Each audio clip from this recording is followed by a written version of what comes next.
I have a question for you this morning. A little poll, maybe. How many of you growing up when you were little were what some people might call a goody-goody? Anybody? You followed the rules, didn't get into much trouble. Maybe you were the teacher's favorite. You were a goody-goody. That was me. I loved following the rules. I loved rules, especially as a little child. I just loved rules enough that often I would remind my own parents of the rules that they gave me. I was just that kind of goody-goody. Okay, so now how many of you were rebels?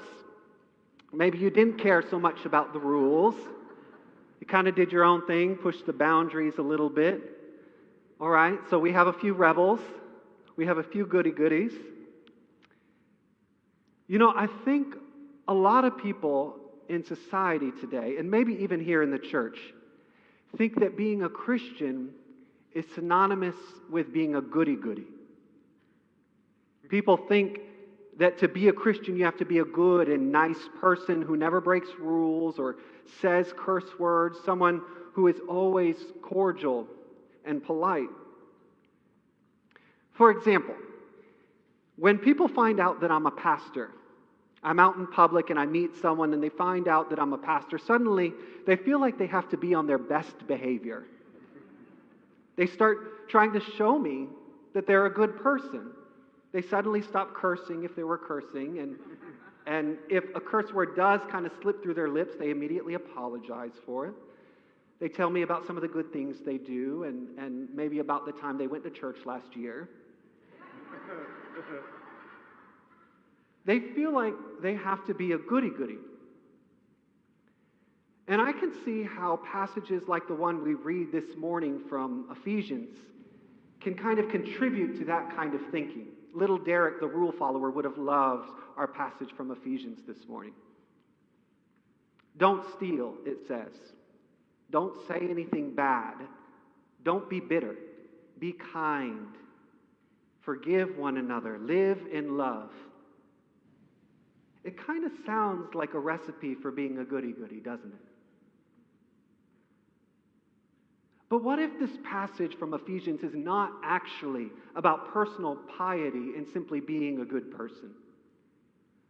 What if this passage from Ephesians highlights something deeply more central to the whole Christian faith, the passage that reveals something about who we are, the very nature of who we are in God?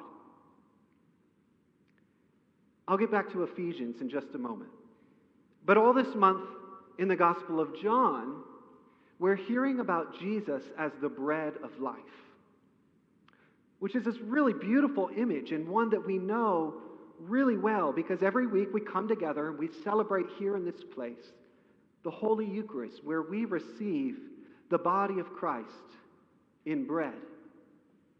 Jesus in our Gospel this morning even says, "I'm the living bread that came down from heaven," which sounds an awful lot to me like the words of distribution when we receive the bread, the body of Christ, the bread of heaven. The body of Christ, the bread of heaven. The body of Christ, the bread of heaven. And so that's an image that we get. It's an image that's powerful to us, one that's sacred.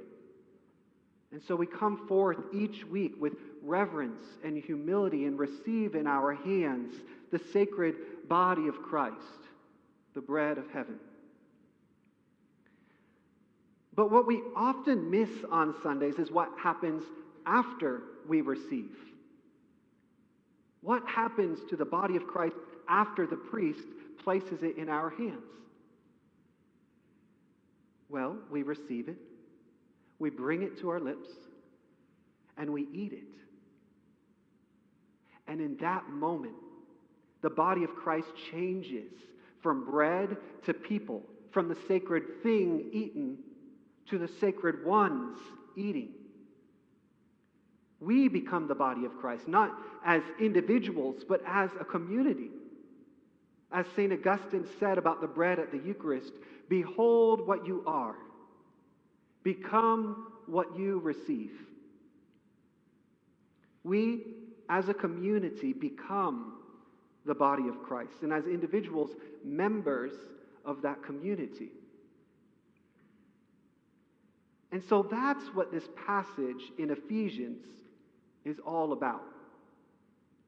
Paul, the author, writes, "Do these things, for we are members of one another." Here he uses the word members, which literally means body parts, limbs, organs. So he's talking about the body of Christ. We know how to receive the body of Christ as bread at the Eucharist each Sunday with reverence and humility. But this passage is about how to receive the body of Christ in one another, how to live together as a holy sacrament. We put away bitterness and wrath and anger and wrangling and slander and malice because we are members of one another. And as members of one another, we make up the body of Christ. We act kindly to one another and are tender-hearted and forgive one another because we're members of one another. And as members, we make up the body of Christ.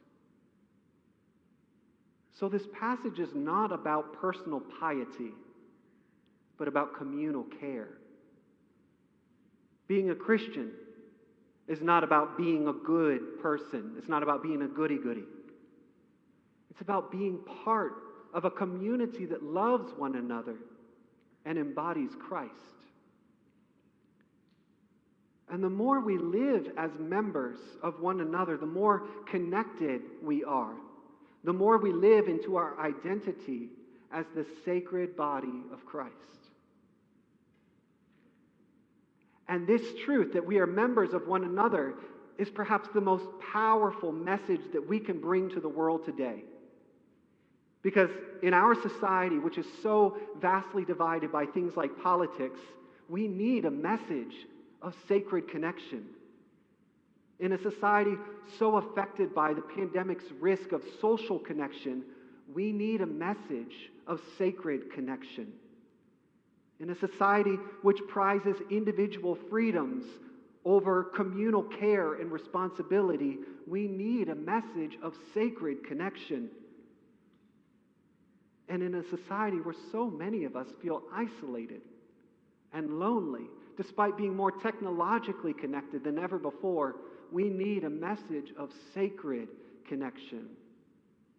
We are members of one another, the body of Christ.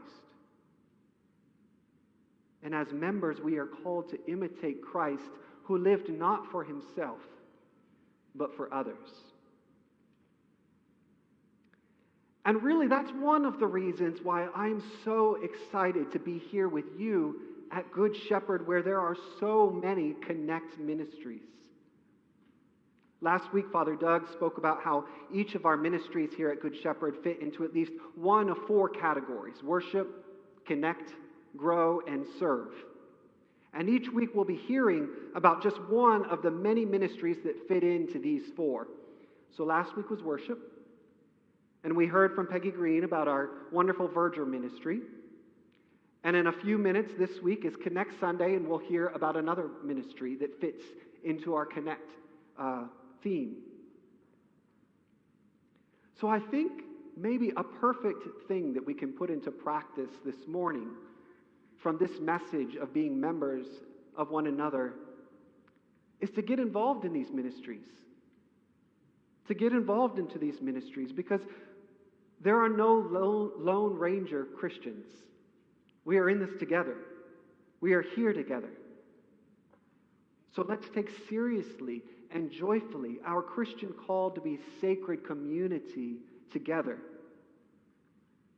Because the body of Christ is not just up here. It's out here. With you, with me, among us. So to close, I invite you to take a moment and look around the room. Look at the other faces in this room. Notice those with whom you're in community. As St. Augustine says, behold what you are. We are members of one another. Thanks be to God.